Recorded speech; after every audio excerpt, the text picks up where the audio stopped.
Welcome to Bitter Reality Brewing. This is how to prevent off flavors and aromas. And I know you're thinking aromas. Yes, 80% of what you taste is through your nose. So if your nose says it smells bad, your tongue's gonna go, ew. Yeah, it's probably your nose. Having a nice hop tickler from Sun King Brewing, and it's got stuff floating around there. I'm not sure what it is, but it tastes good. Hopefully it's clean. You know, I think it would have a bad aroma or bad flavor if it wasn't. But it's a nice little smashable Citra, as they call it, or Citra IPA. I'm gonna jump right into this. I've got about 11 items to cover. It's not gonna be a long video, but we'll knock it out here pretty quick.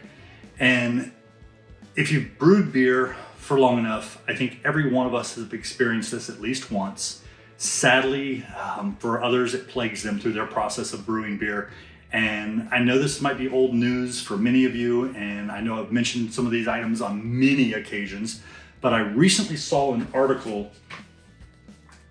in Zymergy, if I can say that right, from my understanding, that's how you pronounce it. So correct me if I'm wrong, I don't care, I suck at pronouncing things, but Zymergy. If you're not a member of American Homebrewers Association, whether you're drinking craft beer or making craft beer, you really should support them. They're supporting you more than you realize. I'll leave a link down below on that, but I've been a member for years, I think a year after I started brewing, so going on about 5.5 years now, something like that. So, but great article. I was already kind of working on something like this, and they just kind of hit the topics and hit the majority of what I was saying anyways. I think they had one more in there I wasn't thinking, and I had a few others that I was kind of playing with, but they did a great job. They always do a great job, and I love going online, checking out what they got going on. And the magazines, I'm old school. I like a physical magazine, so I pay a little extra. I just re-upped my subscription back in, I think, February for 2 more years. I think it was 2 years, whatever the deal was. I took it for I never get the deals where you get the bonus stuff. I get the deals where you get the little longer time, or, you know, whatever's going on. So it's just the way I like a deal. You've known that.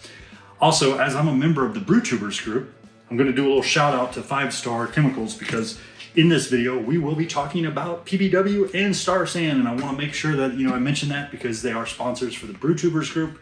If you haven't checked out BrewTubers, I'll leave a link for that too. It's an online beer group, bunch of us that we brew and we record what we're brewing, and we share it, we talk about it, and we got a Discord. It's free to join. If you want to be a supporting member, it's like $50, but you end up getting like a really nice shirt, so it's really more like $20 or $25, you know, if you want to throw that around. But it is what it is, but it's a great little club, some great members, some really cool people, and a lot of people you wouldn't even realize are in there. From time to time, it's just a matter who is on there at the moment you jump on. Let's jump right into this right away so we don't take too much time from everybody. But yes, and I know most of this is going to be obvious. Hopefully I mentioned something that's not quite as obvious, and I have a few details in there that you might not think about. But number one, cleaning. And yes, I know this should go without saying. I'm not talking about Star San. And I know a lot of you are thinking I'm talking about Star San when I'm saying cleaning. I'm not.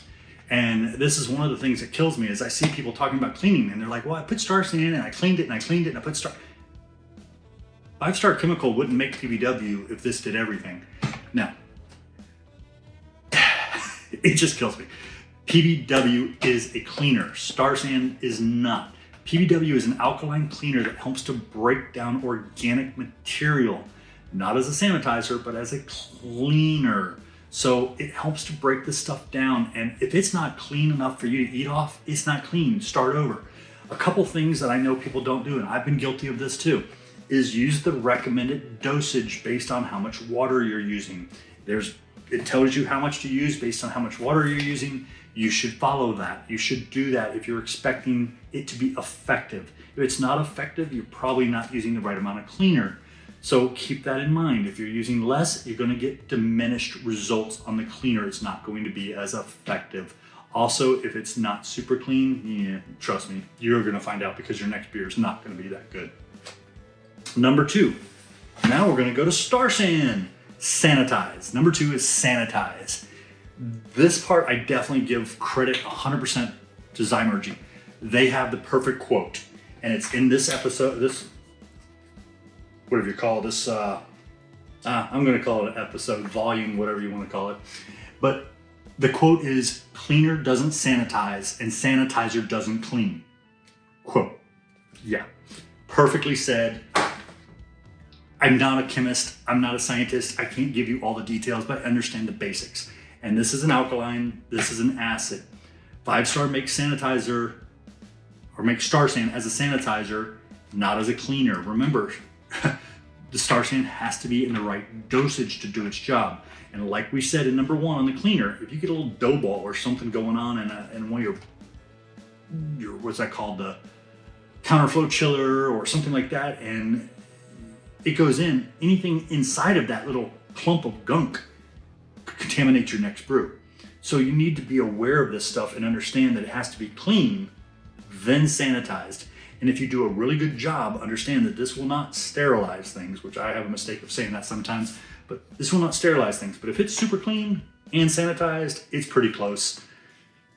And not to mention, if you were using really hot water, hopefully everything's dead and it should be all good. Number 3, and this one kind of hits home recently with some issues I had, and luckily I didn't have a problem with it. I won't say it was an issue, it was an awareness thing.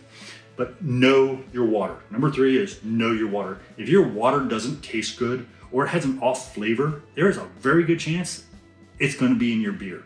So be careful about that.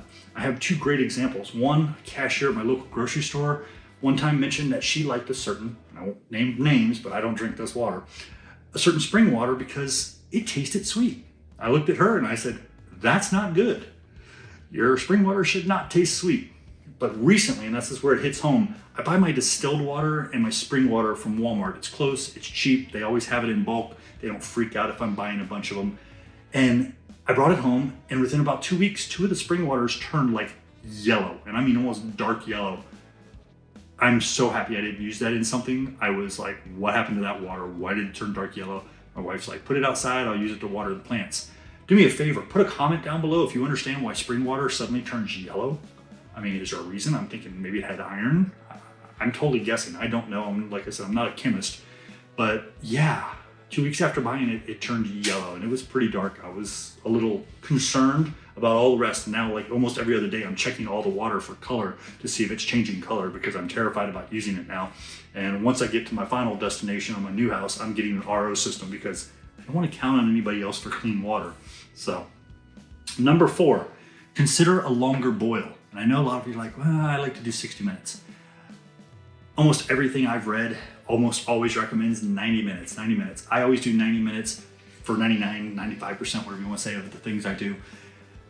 Keep in mind, the only negatives for doing a 90-minute over a 60-minute boil, from my understanding, is a slightly darker SRM or a darker finished beer. So if you're going for a super light, like a white IPA or something, yeah, you might not want to go for a full 90, although I have done a 90 with an extremely clear looking beer, which is cool.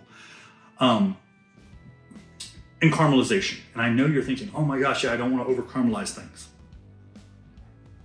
Let me help you here. Don't worry too much about caramelization because as most sugars don't start to caramelize significantly until they hit about 320 degrees Fahrenheit. Yeah, 320 degrees Fahrenheit or 160 degrees Celsius. Although fructose, which is naturally found in fruits and honey, will start to caramelize at 230 degrees Fahrenheit or 110 degrees Celsius. So if you're dropping a bunch of honey in towards the end, and that's fine. But if you're dropping it in, at 20 minutes for some reason, and you're gonna let it cook for 60 or 70 more minutes or 80 minutes, yeah, it's gonna caramelize because even at 212, you're gonna see some caramelization from that because it's pretty close to the 230 range in my mind. Number 5, fully oxygenate your wort. Yes, your yeast needs a good aeration with lots of O2 to get a good start. Number 6, pitch the right amount of yeast. I'm not saying you have to dump in a giant yeast starter, but understand that underpitching has a much higher possibility of off flavors or failing to ferment. So a decent yeast starter is always recommended. Healthy yeast that you know is going to repopulate quickly, is always recommended. Number 7, and this one I already mentioned in a previous video on something where a lot of professional brewers had been interviewed, and one thing that they said that as a home brewer they would have focused on more and spent more money on initially was fermentation temperatures. Fermentation temperatures are critical. Remember, your yeast needs to stay in its comfort zone. If the yeast is too cold, it's just not going to do its job. If the yeast is too hot, it may or may not do its job. It may die off soon, or it may ferment really quickly. And I know people are like, oh, hey, I'm done in 48 hours, or I'm done in 61 or 65, whatever. If it ferments too quickly, there is a possibility that it could produce off flavors. And one of the most known is the whole fossil fuel, where it tastes like, you're drinking pure alcohol. To me, that doesn't sound real good. I don't think I want to drink something that tastes like vodka and it's called beer. So, number 8, don't move your beer until fermentation is complete. Yes, there's a lot of time between almost done and done, completely done fermenting. Remember giving the yeast enough time to not only finish its job, but to kind of clean up its job. It will go after all those sugars, but as it's starting to dissipate and there's no more sugars to really eat, it will clean up some of the off diacetyl, things like that. It'll take care of those. But you want to give it time to finish that. You don't want to give it time to where, hey, it's almost done with the sugars, let's move it on. Yeah, no. Let it finish. Let it do its job. Number 9, no O2 after fermentation, or at least after the fermentation's kind of peaked, basically. You should do everything in your power to avoid introducing any O2, avoid harming the beer you've worked so hard to produce. Just be careful. Be super careful. Try to minimize it. I'm told a little bit of absorbic acid will help a little, and there's some other things out there, but nothing will truly save the beer once it's been exposed to too much O2. So be very careful. Number 10, keep it in the dark. Yes, I just did this in a recent video. Take an old t-shirt like this, cover your carboy. And I know if you're fermenting in a fermentation chamber where it's all dark, that's fine, but most people don't have that advantage. So if you're doing like I do, where I do my saisons in my living room, I just put a t-shirt on it, or I have another thing that my wife made me. It's really cool, which of course, I don't see. Oh, there it is. It's got a little drawstring on it. It's got a little embroidered hop on it. It's really cool, but it's dark and it keeps the light out of my beer so that the beer can ferment and not have issues. Now I know Brewlosophy, they did some testing with light exposure during fermentation and they didn't notice a major issue, but there's been a ton of evidence showing that the final product can easily be damaged with ultraviolet light with even minimal amounts of it. So always just err on the side of safety, keep it dark. I mean, there's no reason for you to go, you know what, I spent all this time brewing this beer, I don't care, I can put it in the light and see what happens. Oh man, it tastes a little funky. Yeah, sorry. But just something to be aware of. And then this one I didn't think really about so much for off flavors, but where's credit's due. They mentioned this one and I want to mention it, is if you're aging your beer, number 11 is keep it cool. Keep it cool, aging your beer. So a cellar or basement is much cooler than your hall closet, pantry, room temps. So keep in mind that the cooler the temp in your area or where you have available to keep something cool for aging is better. I prefer to age my beers in my beer fridge because I know it's going to be nice and cold. If I had something like a little wine fridge, which is a little warmer but not quite as cold, I would put them there. Maybe, I don't know. I'd probably put wine in there, but hey, I'm just saying. But those are 11 items that really cover the majority of items that you need to be aware of. And there's other things we all know, like not using something that's, moldy malts, or it goes with the thing, quality in, quality out, but you need to keep it clean, keep it sanitized, and do your best to preserve what you've worked hard to make and make sure it comes out the best possible beer as possible. Thank you again for joining us here at Bitter Reality Brewing. Don't forget, like, subscribe, keep sharing. Definitely appreciate it. Well, kudos to Star San PBW there for helping us out.